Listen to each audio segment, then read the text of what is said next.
Kung meron kang ganun coffee machine, kahit hindi ka na magkape sa labas, bili ka lang regularly na rin, ang laki na ng matitipid mo at solve na ang pangangailangan mo sa kape araw-araw. At yung matitipid mo, ari yung ipambili ng mga cravings mo na pang partner mo sa kape. Alin kaya din yung unahin ko? Yan, aring s'mores. At yan no, kumakapit pa yung malos oh.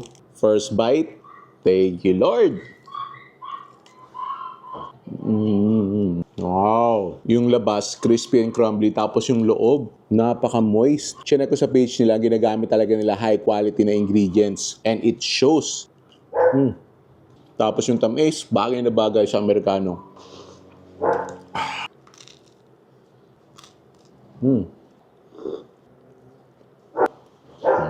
Yung quality nito, sa mga mamahaling coffee shop, siguro mga nasa 150 to 200 ang presyo na rin. Kaya bili ka na, mag-stock ka na, nakatipid ka na, nasarapan ka pa. Ay siya tikme kung napapaibig!